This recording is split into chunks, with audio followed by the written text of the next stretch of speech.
Breakdown. I'm Jason Gilbo, J Gilbo 11. With me is Nick Tasso at the Inefficient 2, breaking down the Sunday slate, a ton of options. You got a core slate here, but also you got a ton of other games that you can really look for offense in. I don't know about you, but I feel like I can actually completely fade cores if I wanted to and feel pretty good in cash and tournaments. Yeah, absolutely. There's a lot of low price players on this slate. So, I mean, whether you're playing early or the late, I think you should be okay doing whatever you want. And there's a lot of combinations with a 15 game slate, full slate. Yeah, definitely. And starting with the early 105 game here, Rays and Yankees, New York, 109 favorites, over under is 7.5. Drew Smiley versus Michael Pineda. This one intrigues me. I think Smiley's the guy I'm looking at as far as tournaments for pitching goes. The guy's obviously coming off of back-to-back 11 strikeout performances. His swinging strike rate is pretty impressive, up at 15%. Obviously, expect that to come down as the season goes on, but overall, an interesting GPP candidate against this Yankees team that is going to be pretty heavily left-handed now that Hicks is out. You're going to see Ellsbury in there against the left-hander, Gardner as well. So really, I'm not looking at a ton of Yankees bats. How about you? Yeah, I agree with you there. I mean, Smiley, like you said, is back to back 11K games. He's looked really good so far. But one of those games was against the Indians, who they strike out so much. So you can kind of take that with a grain of salt. This game in Yankee Stadium kind of is scary to me, but I don't mind Smiley, especially for GPPs. Yeah, definitely. Looked on the other side. Obviously, the Rays aren't a strong offense. Pineda possibly in play for tournaments. I don't think he has enough upside for me at the price. One guy I'm looking at on that Rays team is Corey Dickerson, really cheap on both sides. And Pineda not particularly strong against left-handed bats. Going back to last season, allowed just a 327 WOBA, so pretty average. With that short porch out in right field, I think Dickerson's kind of a cheap candidate to go yard tomorrow. No, absolutely. I totally agree with that. But about Pineda, I think he's in a good spot. I mean, the Rays are fifth worst in strikeout rate right now. So, I mean, if you could rack those up, he hasn't had a game with at least less than, I think, 6Ks, or the last two, I mean. There's a little bit of upside here. And like you said, they really don't have much offense, the Rays, outside of Longoria and Dickerson. So I kind of actually like Pineda. I think his price as well as Smiley, they're a little too high for me, but I can definitely see playing them. Yeah, definitely. I think this is a game where you're more so on the pitchers than you are on the hitters. I think Dickerson's the only one to stand out just because of the price tag. No, absolutely. And on the Yankees side, I don't really like too many, but to share his price, especially on FanDuel and A-Rod, I know they both haven't been as good, but they still have the opportunity to hit it out of the park. Yeah, definitely. I mean, on a big slate like this, or if you're playing early only, the Yankees right-handers might get some love. I mean, Smiley can be a home run prone at times to right-handed bats, so I definitely like those calls there. Next one, completely opposite. We're looking at over under 9.5. A's and Blue Jays. Eric Surkamp versus Drew Hutchinson. Obviously, the Blue Jays are in play because you're looking at those right-handed bats against the lefty Surkamp. Obviously, the big names like Encarnacion, Donaldson, Bautista as well. Russell Martin's been struggling, but he's a guy who's come down in price. I'm going to probably give him a look on FanDuel against the lefty. Anyone else you're kind of looking on the Blue Jays side, or is it pretty much these big names there? Just the big names, really. I mean, you look at Surkamp, and he's been a reliever most of his career, so he's really not going to last that long in this game.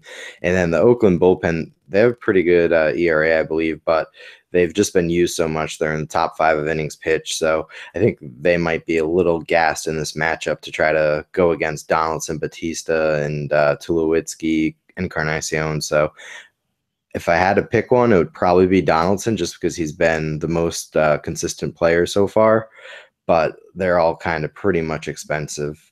Yeah, definitely. I think I'm leaning more towards GPP only with them. Maybe if I can work one to a cash game, I will. But I just think price considered, they're a little too expensive. More so Donaldson up over 5K. Bautista's not too badly priced on the slate, but looking at the A side, they've been actually playing pretty well of late. You're looking at those lefty bats. They've hit well in the Rogers Center so far. Stephen Vogue's the guy I'm looking at behind the plate in GPP. Is not priced particularly high. He has a strong WOBA ISO against right-handed pitching. And another one that's been hitting well is Chris Coughlin. He's kind of a bare min play. So I think those two are intriguing if you're playing like a guy like Strasburg and you need some value. I like some of these Oakland bats in the Rogers Center. No, absolutely. I mean, you look at Drew Hutchinson, I believe that's who's starring. He's making his first start of the year. And last year was kind of up and down. He's had some games where he was really good, and then most games he was pretty bad. So I think the Athletics, they're in a good opportunity here. Just to add to that, I like Billy Burns a lot just because he leads off. Yeah, definitely. His price considered it's pretty cheap as well. And he's a guy with another high on base percentage, a decent stolen base threat as well. And yeah, going back to last year, Hutchinson 325 WOBA allowed. So those guys are definitely in play. Josh Reddick's another name if you want to add some power to that lineup. He's the only power bet that they really have from that left side outside of Vogt. Yeah, I think Reddick's just a little too expensive for me, just because he could go 0-4 very easily. Yeah, definitely. He has a lower floor than desired. Yeah, at least with Burns, he can probably get a walk or two and maybe even a stolen base. Yeah, as far as cash games go, Burns is your guy on that out of those four, I believe. Next game here, you got Indians and Tigers, over-under of 8.5. Carlos Carrasco versus Shane Green. This is another game where I'm looking at some Indians bats here, obviously on that left side with Green struggles against lefties in his career, has a lot of 387 WOBA to left-handers. Obviously, Carlos Santana, Jason Kipnis, Francisco Lindor, the three lefties that stand out to me. A little bit cheaper than some of those other bats, and I think they're in just as good a spot facing Green. Yeah, you look at Cleveland on Saturday. What did they score? 10 runs, I think it was. Yeah, it was up there. Yeah, so they're pretty hot right now, and Detroit's kind of cold. But when I look at all these prices, especially on DraftKings, where you have Rajai Davis more expensive or the same price as Miguel Cabrera and JD Martinez, it's a hard thing to kind of swallow. And you look at Cabrera and Martinez in their career against Carrasco, they've hit him pretty well. So I think because they haven't done much so far this season, I think they're going to go pretty under-owned. And I don't know, day baseball with Miguel Cabrera, I like my chances. I think he's only 3,900 or something. Yeah, he's down there. Like that's crazy. And I know Carrasco is a good pitcher, and I know he's better than he was in years past when they racked up pretty good statistics against him. But it's really hard to pass that one up on Miguel Cabrera. Yeah, no, I definitely agree. I keep looking at him. He's the same price as Adam Lind, which is crazy to think about. It's like, what was it, 2 weeks ago where Nelson Cruz was like 38 and you almost kind of have to play him. Like it's the caliber of player. It's crazy to pass him up at that price. But then again, they price players for their matchups, and that's probably why they're like that. Yeah, and I think, playing a little devil's advocate here, I kind of like Carrasco on this side. I'm not a fan with the pricing just because he's priced right there near Strasburg. FanDuel, it's a little easier to maybe make a pivot because he's only 10,200. You look at this Tigers team; they're right in the middle of the road in WOBA against right-handers this season. The strikeout rate's crazy high. I believe it's right around 25%. Carrasco does have generous strikeout upside. I think we can see it in this game. And I also think he's actually pretty in a good line for a win, just because Shane Green's probably going to allow plenty of run support to those left-handed bats. Shane Green is sorry to cut you off, but he's completely terrible. I know he had one or two good starts earlier, but he returned to his pretty crappy form last time out. Yeah, and I think, looking at it, if Carrasco was just maybe a little bit cheaper on DK, I'd take a swerve off, maybe Strasburg. But obviously with him going against the Twins and obviously looking at what Tanner Roark did to them today, crazy. He's going to be the popular play, as he should be. Absolutely. Any other hitters you're looking at from this game? Not really. I mean, you could really go with anyone against Shane Green and probably be happy with it. So, yeah. And that Detroit bullpen really, I know they got K-Rod to save games, but it's really not the best. It's better than years past, but they're just kind of iffy. Yeah, no, I definitely agree. Next one here, another high-scoring game, over-under 9. Cubs and Reds, Jason Hamill versus Alfredo Simon. This is another game where Alfredo Simon, you're targeting lefties against him. Obviously, Great American Ballpark, strong place for all sides of bats, but majority left-handers. Obviously, you got like a decision to make here. And Adrian Gonzalez or Anthony Rizzo at the same price tag. Obviously, both in great starts. Um, Gonzalez has the cores factor, but I think I just slightly lean towards Rizzo here. I think he's been a little bit more consistent. Maybe not so far at the start of the season here, but just overall, I've leaned on Rizzo much, much more. Yeah, I mean his average isn't really there, but he does have 2 home runs in his career against Simon, and Simon is just a really bad pitcher. He's almost kind of on the same wavelength as Shane Green, and I think all 1 through 6 of these hitters are potential you can kind of stack, and even Montero. I know he's a little bit better against righties, so it's hard for, say, Chris Bryant, but I still think the power is there for Chris Bryant to really do some damage against Simon. But then you get into that whole, a lot of their prices are pretty high, 5K and up there. Yeah, no, I definitely agree. And 1 through 6, I'm definitely looking at one guy that you mentioned a price difference is Dexter Fowler, 4,900 on DraftKings. He's the fourth most expensive outfielder. FanDuel, he's not too badly priced, sitting right there at 4,000, and he's arguably got to be one of the hottest Cubs hitters right now. He's Yeah, just been consistently going throughout the season. And you mentioned Montero. I love him as a cheap catcher play. Already had a day off this series, so I'm expecting him to be in the lineup against Simon there. So really, these Cubs bats are really top three for me as far as teams go. yeah, I agree with you. Definitely my number one option for the Cubs on FanDuel would be Fowler, just because that price tag. And he leads off, and against the Reds, you're going to see a lot of at bats, especially in the leadoff position. So it just gives them a lot more opportunity to do something. Yeah, definitely. On the other side, you looking at anyone against Hamill? I not really. I think Cozart's pretty cheap still, 3K on DraftKings, but Hamill's been pretty good. Hamill, it's just it's hard because his numbers are been really far off from his career so far, and I know it's only 3 starts, but 90% left on base percentage, and he has a 1 ERA, but his xFIP is 4.29. So I I don't know. I think there's going to be a lot of regression. I'm not sure if it comes in this matchup, but it could come pretty soon. Yeah, no, I definitely agree. And we saw that last year with Hamill. He was off to a hot start, really good first half, but second half was definitely on the downside for him. So I think we might see that again this year. Yeah. Yeah, I just think on a full game slate, there's other better options to actually just target rather than the Reds guys. Yeah, I think they're still worth maybe a stack here or there in a GPP because you look at yesterday and they scored a bunch of runs. So there is potential here in these hitters, but trying to pick out which one to really use for a cash game is a little difficult. Oh, yeah, I definitely agree. Next game here, we got Mets and Braves. Jacob deGrom making his start back against Aaron Blair, making his first start against the Mets. Down Turner Field, deGrom is on an 85 pitch limit. So really at his price, I'm not really considering him just because of that pitch limit. I'm sure he could go and throw a fine start, but for his price, you're definitely going to want more. So he's off the grid for me. The Mets bats are certainly in play against Blair. I still think you can look at 1 through 4 as kind of an interesting GPP option. And also maybe Duda and Neil Walker as well. But overall, I think I'm pretty much kind of glossing over this one. I think there's better options and better stadiums to target.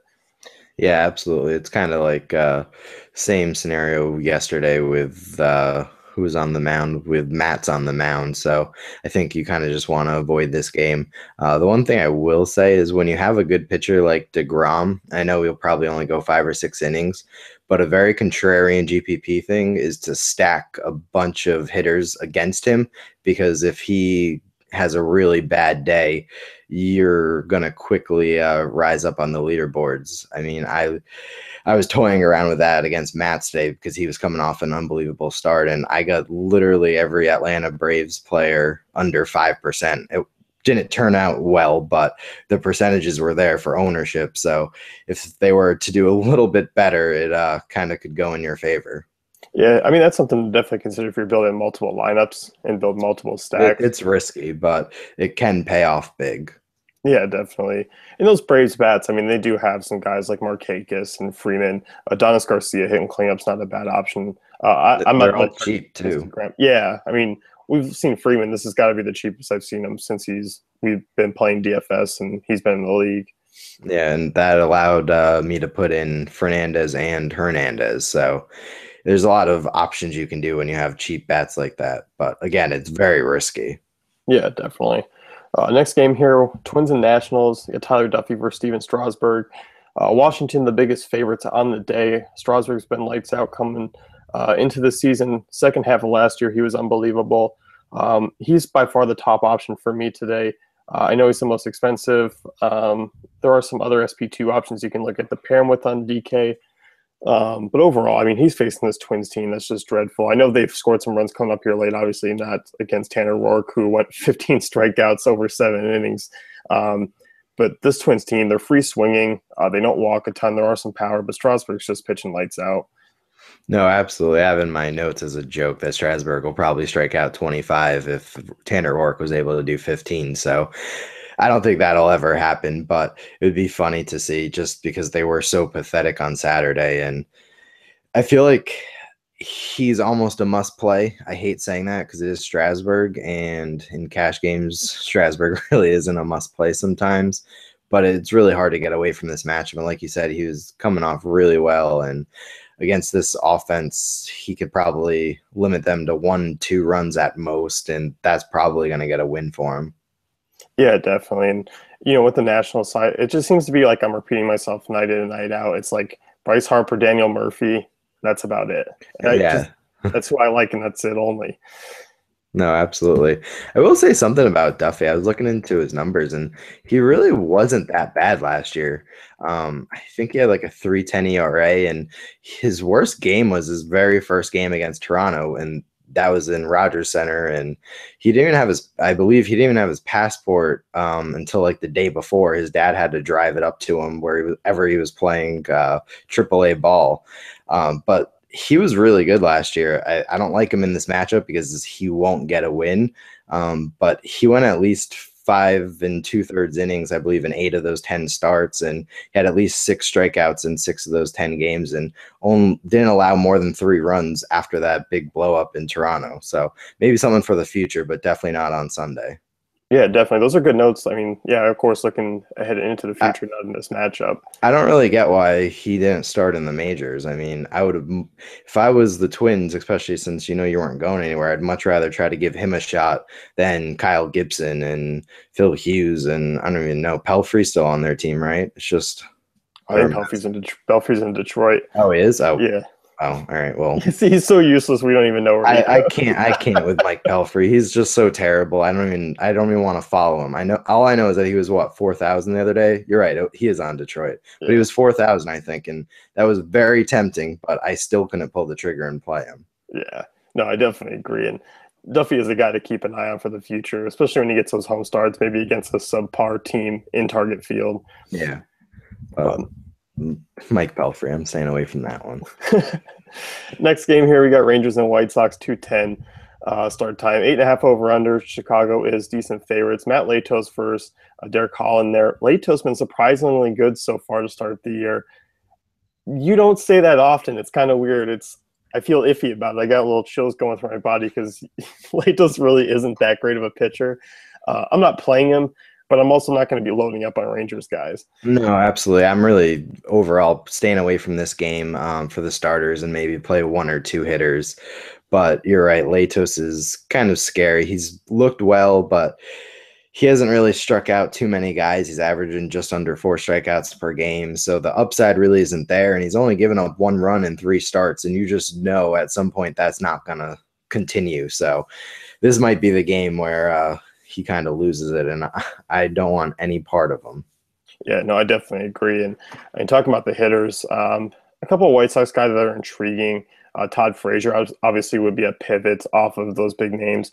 A little bit of a discount. Obviously, Arenado and Donaldson are both facing lefties, but so is Frazier for about $1,000 cheaper. In a good ballpark, U.S. Cellular, he's been coming on. Hit a homer today. I also believe he had one robbed, which would have been a walk-off. So nearly close to a 2-homer game for him. I'll be looking at him in GPPs. Abreu's a guy I'm not really on, even though his prices come down. I just want to see him get hot before I start using him. Yeah, absolutely. in my notes, the only guy I have in all caps is Todd Frazier. So I really like him. Like you said, you get a discount. But he's hit a home run every other day since Tuesday, I believe. So this would be the odd day where he doesn't hit a home run. Although it is a good matchup. I probably am going to play with him with GPPs, like you said, but for third baseman today, I know we'll talk about him later, but it's probably going to be Nolan Arenado for me. Yeah, no, I Cash. definitely agree. It's really tough to fade those options up top, but if you wanted to make a pivot, you're obviously saving cash and you can get some upside as well. Yeah, I wish he was still first base eligible though, Todd And Frazier. yeah, that would certainly make lineup construction pretty crazy. And if Cabrera was third base eligible last year, the eligibility was just so awesome. Yet Hanley at shortstop, but Yeah, oh well. what can you do? No, Anyone else you're looking at from this game? not really. The only other guy would probably be that Nomar Mazaza guy. I don't even know his name, but he's been really good. And I think 3,600 on DraftKings. He's still pretty underpriced, so I'd probably go back with him. He'll probably get a couple hits off Latos. And like I said, I think this might be the game that Latos kind of blows up. Yeah, no, he's been a consistent guy, and I'm not quite sure. I know 2 days ago, Mazzara had yet to strike out against a right-handed pitcher since coming up, so I don't know if that's still true or not, but he's a very low strikeout guy and gets on base, so he's definitely cash game worthy on DraftKings. And he's been hitting second ever since he got called up. So I mean, at 3,600, that's a pretty good price for a guy hitting second. Yeah, no, definitely. Next game here, we got Phillies and Brewers, 8.5 over under, basically a pick 'em, Milwaukee minus 104. Gerard Eckhoff, Willie Peralta. Eckhoff intrigues me as far as GPPs go. I was looking at Aaron Nola the other night, and Miller Park kind of scared me off of him. I ended up leaning towards Sanchez, and obviously it was just a horrible decision on my end. This is kind of the one that I'm not going to let that kind of factor into my decision making. I know Miller Park's tough on pitchers, but Eckhoff, a decent swinging strike rate, still going up against a Milwaukee team that's not that good, but overall, I think he's kind of a boomer bust arm that I'm looking at today. Yeah, I like Eichhoff a lot in this matchup, actually. Like you said, he's back-to-back 9K games, and he has a good chance to win going up against Peralta. And I think the little bit difference between him and Nola, I know me and you talked about this about a week ago, is that Nola really didn't face anyone. Although his numbers were better, he was facing San Diego and pretty terrible teams. And I think Eichhoff, he's faced the Mets so far, and I think he's going to probably do pretty good against a righty-heavy Milwaukee team. Yeah, I definitely agree. I think FanDuel is obviously a GPP play. I think he's borderline cash for me as far as like an SP2 on DraftKings. I'm not buying into the 8.5 over under. I think you might see maybe a 5-3 type game, 4-3. I don't think it's going to be heavily one sided. I still think there are some decent options as far as GPP bats in this game. Maikel Franco has really caught fire. Obviously, you want to target lefties more so against Peralta, but they don't have a ton that really strike my eye. Cesar Hernandez, a cheap min price guy who, if you're in the DFS world, you kind of know who he is because he's always that guy who like gets you 6 points at like 2,300. Yeah, but I think he batted what, ninth on Saturday, and I don't know, for whatever reason he's in the doghouse. But I do like a little Phillies stack. I can't believe I'm saying it, but you throw Ryan Howard in, Abdul Herrera, Maikel Franco, and that's a pretty good potential stack against Willie Peralta, who's just pretty terrible against lefties. Yeah, definitely. I definitely agree. I mean, I love picking on Willie Peralta, and on a full game slate, it's tough to work like a ton of Phillies into your lineups. But overall, I mean, I think there are some decent one-offs, and Maikel Franco's really caught fire. 3 homers over the last 2 games this series. Obviously, Peralta, he doesn't have the same splits, but overall, Franco's very capable of handling a right-hander like Peralta. Yeah, and I'm pretty sure Franco had reverse splits last year and was much better against righties, so he has that going for him. Yeah, definitely. As far as the Brewer side, if you are taking any hitters, are you looking at anyone? Not particularly. If I probably am going to go with Eichhoff, starting pitcher 2 in cash games. You pair him with Strasburg, and that gets you right around 20,000, which you typically want to shoot for with both pitchers. So I don't really like playing any hitters against him. Although I do think Braun has looked pretty good at the plate lately. Yeah, no, I definitely agree. Braun went off Saturday night, so I mean, overall, he's a solid option. He's kind of heating up. I know his strikeout rate's dropped quite a bit from where it was last year. Yeah, he's hitting over 300, and I think his walk rate's up too. So Yeah, he's looking pretty solid. I think he's the only guy who's an honorable mention in this one. mhm. Next one here, you got Orioles and Royals, over under of 9. Casey strong favorites here. Yordano Ventura taking on Mike Wright. This one's another one that's interesting as far as both sides. You do have Machado, who's a nice little third base is just absolutely loaded. I mean, I really like 1 through 7. I just like them all. But Machado, a little bit price difference on DK from those top options. He'd definitely be a GPP only play for me, but it's hard to get away from how well he's been swinging the bat.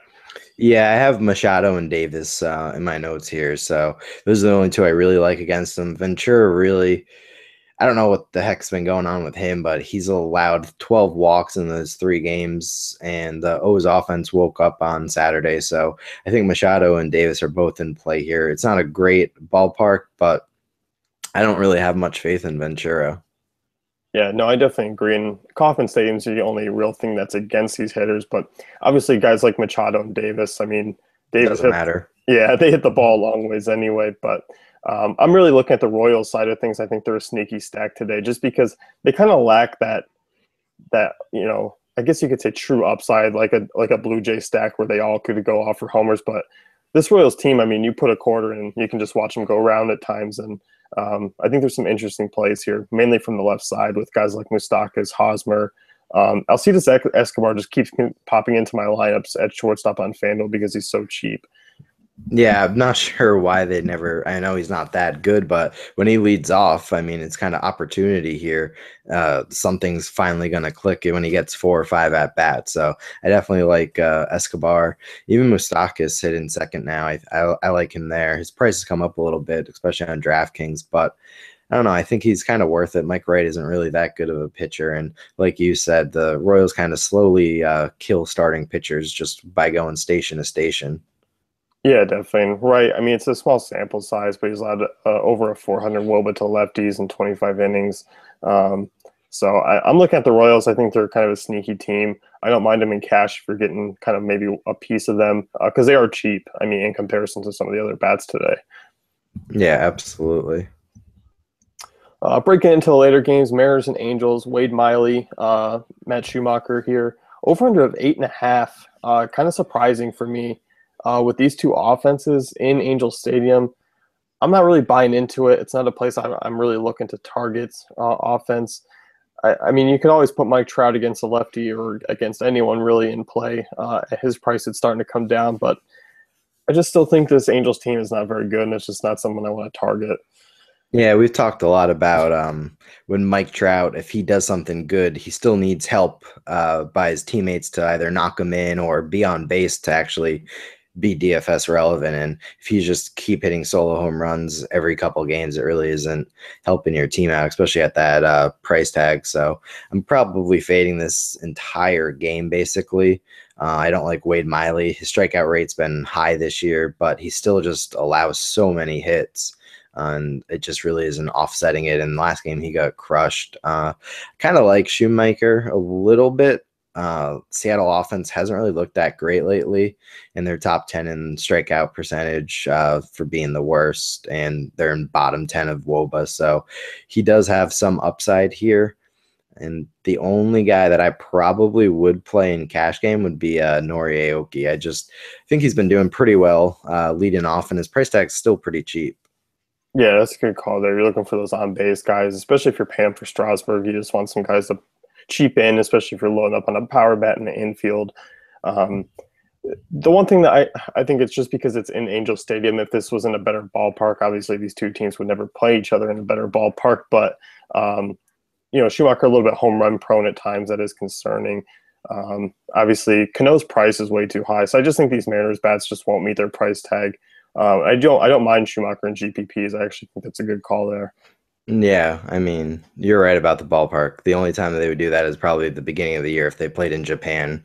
So, I mean, you're kind of stuck with Safeco or Angel Stadium. Yeah, so yeah, I'm with you. Kind of glossing over this game for offense. Next one here, you got Marlins and Giants over under of 8. Adam Conley and Matt Cain. Um, Obviously, I think Cain's the guy I would pick on here in this matchup, but obviously it's AT&T Park.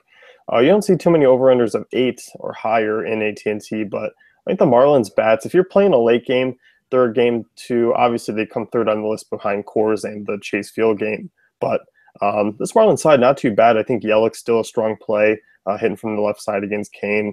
Just hitting the ball really well. I think his average is still up over 400. Dee Gordon's price has come down a bit. He's kind of in play for me. But overall, I think you're just kind of maybe looking at the studs in this one and no one else. Yeah, absolutely. You look at Kane, he's very similar to Peavy. He's struggled getting out of the fifth inning. He just gives up a lot of hits, and you just kind of want to stay away from him. And it is the Marlins, but I think, like you said, they have a couple potential guys like Yelich, Dee Gordon, who could do some damage in this game. Yeah, definitely. I mean, with Conley on the hill, I'm not expecting a ton of production from this Giants team. Conley can miss some bats. Posey against the lefty is still kind of very much in play for me always. I guess you could say he's kind of a GPP play only just because of the price tag is higher. I can't see fitting him in a lineup, like just construction-wise, going through the list and putting Posey in first. But if you were kind of building a lineup of cheaper pitchers and maybe some cheaper hitters, he might be a guy to target. Yeah, like you said, his career WOBA is 403, career ISO is 234 against lefties, so he really kind of destroys left-handed pitchers. But it's AT&T Park; it's not the best, and like you said, there could be some better options on this slate. Yeah, definitely. We've touched on a few already. With Stephen Vogt, he's some cheap power. Montero as well. Um, Next game here, we're getting the Coors over under of 11. Alex Wood, Jordan Lyles. Um, we can start with the Rockies side. The Rockies side kind of always intrigues me because it's only really 2 to 3 guys you can look at. You can possibly maybe look at some deep, deep value plays, depending on who's catching or depending on who's kind of getting the platoon role. Against Wood, you're going to see a guy like Ryan Rayburn step in, but his price is way too high for a guy who might just get 2 at bats. Yeah, I agree with you on there. I mean, he is deadly against lefties, but what is he, 3,700 DraftKings? And it's kind of steep when you could pay basically the same for Miguel Cabrera. So if you can't tell, I really like Miguel Cabrera, but that's besides the point. Yeah, I mean, on the other side, obviously Trevor Story, Nolan Arenado there, just against Alex Wood, who's just awful in Coors. I'm expecting big runs from that Rockies side.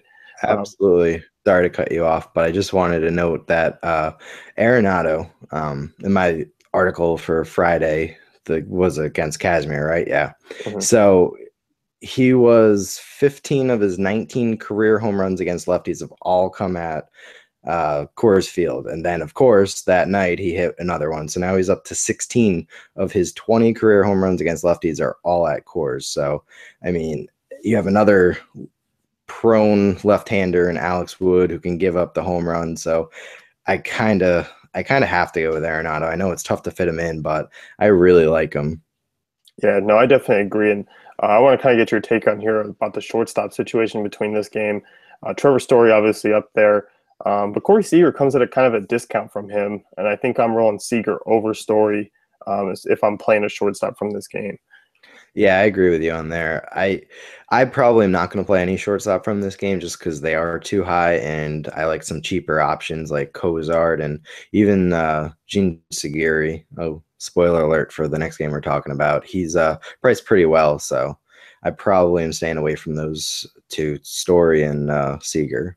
Yeah, definitely. And a couple other Dodgers you can look at: Chase Utley, Adrian Gonzalez as well. Obviously, it's kind of the same Utley is thing. way too expensive though on DraftKings. He is, yeah. And I think if you're looking on 4,000.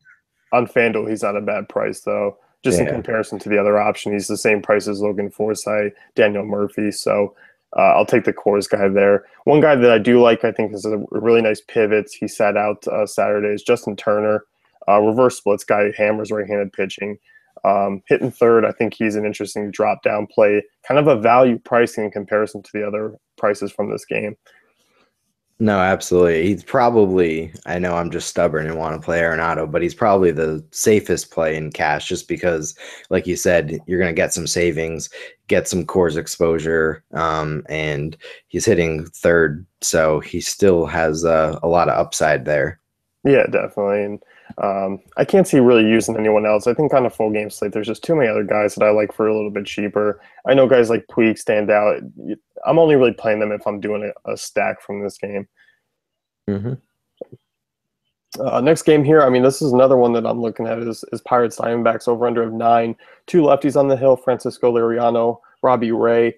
Um, Pirates offense kind of has woken up here in this series. And you look at those bats. I know you mentioned Segura. I like Jordy Mercer as well. He's hit lefties well in his career. Hit a homer, obviously, in the opening day of the series. Just another cheap shortstop option. I just think you pay down here. I know you mentioned Segura too, so you can break Yeah. into him. Yeah, he's one of my favorite plays of the day. I mean, his price has come up a decent amount, but he's still relatively cheap. And Liriano really didn't pitch too well in his last matchup. And Segura, this game's at home. He has a 438 average at home this year. And his WOBA isn't too good against lefties this year, but he has a 281 ISO. So there's some pop in his bat. Yeah, definitely. And on the Diamondback side, Wellington Castillo, we saw him go off for a two home run night Friday. In play against lefties, I think Leon's a guy I'm not going to get a ton of exposure against. I think it's going to be one where maybe I pick one or two and just work him into lineups. I'm looking more at the Pittsburgh side. I like McCutchen still, Mercer as well. Francisco Cervelli, if he's hitting third again, he's still going to be in the top 5. He's another catcher I like today. Yeah, Cervelli is kind of one of my favorite guys to go to. He's just the guy who will basically get on base, so he won't get you a zero on almost every night, and he'll get one hit, two hits, and he slowly will add up the points. But I mean, if you're looking for pretty good upside, he's not going to have it, but I think he's a pretty safe play.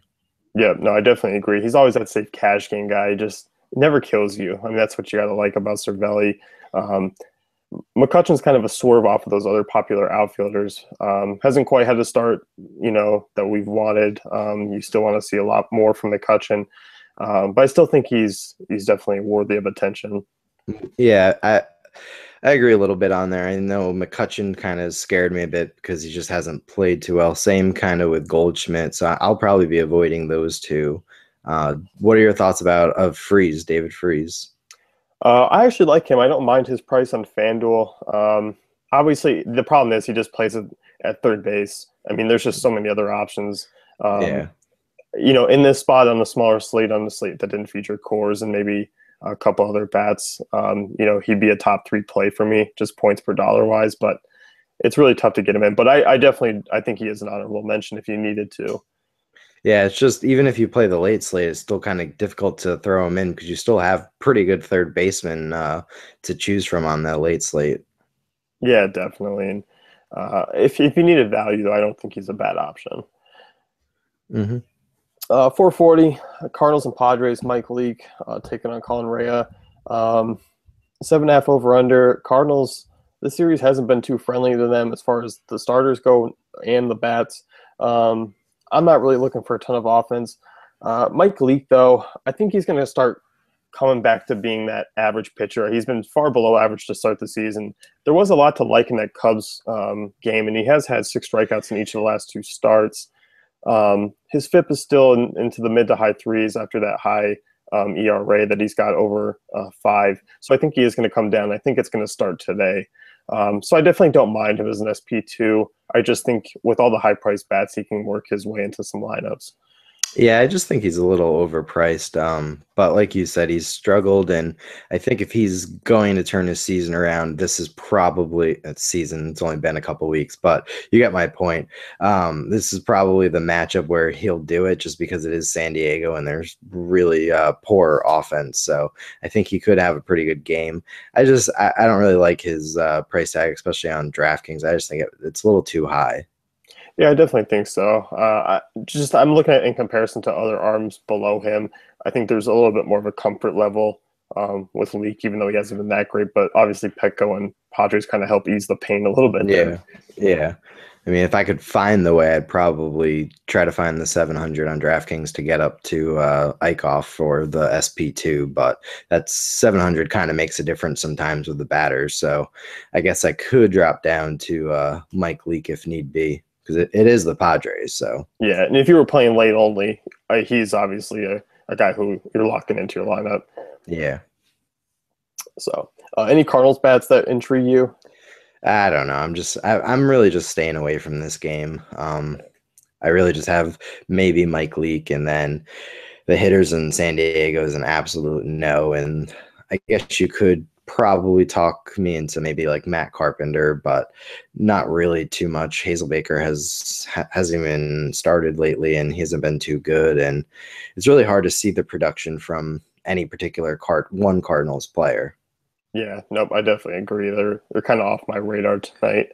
Yeah, Sunday night game. What was that?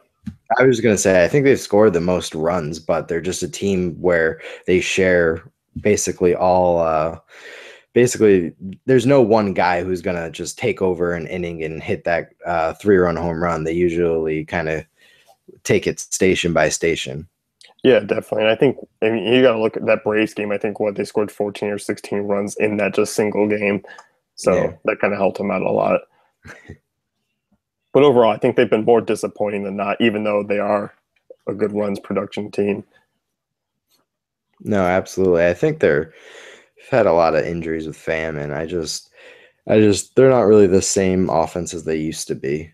Especially when you have Brandon Moss hitting fourth or third, and it's ugly. Yep. No, I definitely agree. Sunday night game here, and I think this is going to be one that could kind of make or break your leaderboards. I think this one's going to be kind of high scoring. I'm looking at the Red Sox and Astros here, and Henry Owens, Scott Feldman, two average arms, and in spots of really, I'm looking at both sides in this one. I think Ortiz is one that really intrigues me because he's a nice price difference from Rizzo and Gonzalez. Yeah, I agree with you on that. I mean, did you see Feldman's price on DraftKings? It's just insane. It's like 5,300 or something stupid. And then Henry Owens is 8,800, who hasn't even started this year. And I feel like they inverted them, and they're supposed to be on the other person's, but it makes sense on FanDuel where Feldman's like 73. But yeah, both pitchers are really terrible. Well, we don't really know about Owens. He's kind of young, and he had his ups and downs last season when he started a few games. So I think the righty bats with Houston are basically all in play. Tyler White, Correa, and even Altuve. He's been really swinging the ball well. What does he have? 5 home runs, I believe, for that little guy. And then you have Feldman, who in his own right isn't that good of a pitcher, and I think Ortiz is a good play. He's been good so far this year, but I'm just waiting for him to kind of break down in his final year. So I'm always kind of hesitant to play him. Mm-hmm. Yeah, I definitely can see that. I'm looking, I think price difference wise is what really draws me to him. Obviously, Minute Maid's a favorable park. Feldman, reverse splits guy, though, but obviously Ortiz, I mean, he just absolutely crushes right-handed pitching. Feldman, going back to last year's, led a 346 WOBA. Mookie Betts, I want to play him. I really do. The price tag's a little bit too high for me. But obviously, we saw the other night with 2 triples and a double. He was a homer away from the cycle there, but obviously we know the upside that he has. Power, hitting top of the field, stolen bases. This guy just gets it done. An intriguing GPP play tonight. Absolutely. And you look at these Boston Red Sox, I believe Thursday and Friday, they had 15 hits in each of those games in back-to-back days. So you definitely know that they're just on the verge of basically scoring a lot of runs whenever they want. But it's still hard to try to fit everyone in because, like you said, some of the prices like Mookie Betts are kind of high. And once you get past Travis Shaw and Brock Holt in that lineup, it really kind of trails off. And then you kind of have to wait to get through the bottom 2 to get back to the top of the order. Yeah, definitely. And I think you touched on all those Houston bats that I'm looking at from the right side. George Springer being another one. I like his price on On DraftKings, it's a little lower than FanDuel, so a little bit more of a points per dollar. He absolutely matches left-handers, but yeah, you pretty much touched on all of them. Tyler White is a cheap first baseman. He's got plenty of pop. He hammered left-handers in the minor leagues. No, absolutely. I was looking at his stats, and he hasn't done too well at Minute Maid, so that it's a little hesitation there. But overall, if Henry Owens has a short leash or can't really handle the ball too well, I think it could be a long night for the Red Sox because their bullpen, I know, it's been used a lot lately.